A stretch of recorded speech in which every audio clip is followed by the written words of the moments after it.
స్వామి వివేకానందను యువత ఆదర్శంగా తీసుకోవాలని బీజేపీ ఎమ్మెల్యే రాజాసింగ్ కోరారు. నాంపల్లిలోని బీజేపీ రాష్ట్ర కార్యాలయంలో స్వామి వివేకానంద జయంతి వేడుకలు నిర్వహించారు. ఇందులో ఎమ్మెల్యే రాజాసింగ్, ప్రేమందర్ రెడ్డిలు పాల్గొన్నారు. వివేకానందుడిలో చిన్నప్పటి నుంచి ఆధ్యాత్మిక చింతన ఉండేదని రాజాసింగ్ అన్నారు. ఆయన దేశం, ధర్మం కోసం పరితపించేవారని, తల్లి భువనేశ్వరి పసిప్రాయ నుంచే రామాయణం, ఉపనిషత్తులు బోధించేవారన్నారు. తల్లి బోధనలు, గురువు రామకృష్ణ పరమహంస సాన్నిహిత్యం ఆయనను తీర్చిదిద్దాయన్నారు. నేటి యువత దేశం, ధర్మం గురించి ఏదైనా చేయాలనుకుంటే ఆయన సందేశాన్ని ఆచరించాలని ఎమ్మెల్యే రాజాసింగ్ కోరారు.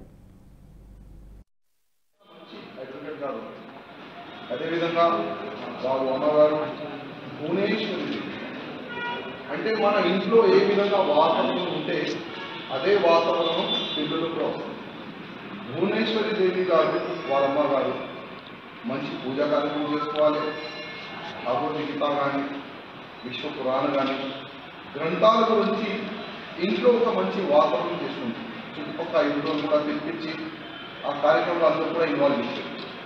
అదే కార్యక్రమంలో స్వామి వివేకానంద గారు కూడా ఇన్వాల్వ్ అయ్యేది.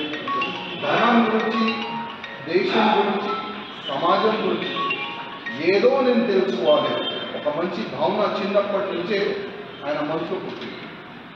అదే మంచితనం ఇవాళ మనం చూస్తున్నాం. యావత్ భారతదేశంలో ఆయన ఇచ్చిన సందేశం గుర్తిస్తారు. చాలా వరకు ఇవాళ ఉన్న యువకులు ఫాలో చేస్తారు. అదేవిధంగా నేను ఏదో ఒక మహానుభావుని ఒక గురువుగా చేసుకోవాలని ఒక సంకల్పమైన స్వామి రామకృష్ణ పరమహంస ఆయన ఒక గురువు. ఆయన నమ్ముకుంటూ మన కోల్కతాలో కాళీమాత టెంపుల్ అక్కడనే స్వామి గారు ఉండేది. అక్కడ పోవాలి, దర్శనం చేసుకోవాలి, ఆయన చెప్పిన మార్గదర్శనంలో నడవాలి.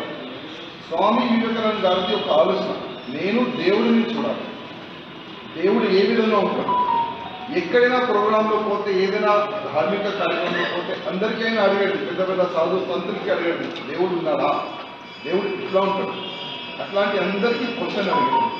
కానీ అందరు సాధు సంతులు చెప్పేదా దేవుడు ఉన్నాడు, దేవుడు. కానీ స్వామి రామకృష్ణ పరమహంస గురువు గారు దేవుడు ఎట్లా ఉంటాడు ఆయన దర్శనం చేయించిన తర్వాత స్వామి వివేకానంద గారు నా జీవితం, నా ధర్మం గురించి, నా దేశం గురించి, నా సమాజం గురించి, భారతదేశం మొత్తం యాత్ర చేసేదండి. ప్రతి ఒక్క భాష ఏ విధంగా ఉంటుంది, ఆ కులం పిచ్చి కూడా చాలా వరకు ఉండదు. ఈ కులం పిచ్చి ఉండకూడదు, మనమందరం ఒకటే సమానం. ఆ సందేశం తీసుకునే ముందుకెళ్ళి అందుకోసం ఇవాళ ఆయనకి స్వామి వివేకానంద చెప్పారు. అదేవిధంగా ఇవాళ చాలా మంచి కార్యక్రమాలు యావత్ భారతదేశం జరుగుతుంది. మా భారతీయ జనతా పార్టీ తరఫు నుంచి ఆయనకి ప్రణాళిక చేసుకుంటా ప్రతి ఒక్క యువకులకి మేము రిక్వెస్ట్ చేసేది, మీరు కూడా సమాజం గురించి, దేశం గురించి, ధర్మం గురించి ఏదైనా చేయాలనుకుంటే స్వామి వివేకానంద గారికి మీరు ఫాలో చేయాలి, ఆయన ఇచ్చిన సందేశాన్ని ఫాలో చేయాలి. ఈ వీడియో మీకు నచ్చినట్టయితే లైక్ చేయండి, 10 మందికి షేర్ చేయండి. అలాగే కామెంట్ల రూపంలో మీ అభిప్రాయాలను మాతో పంచుకోండి. Nationalist hub group of channels ను సబ్స్క్రైబ్ చేసుకుని తెలుగునాట జాతీయవాద జర్నలిజాన్ని ప్రోత్సహించండి. ఈ వీడియో కింద ఉన్న బెల్ ఐకాన్ పై క్లిక్ చేయడం మర్చిపోవద్దు.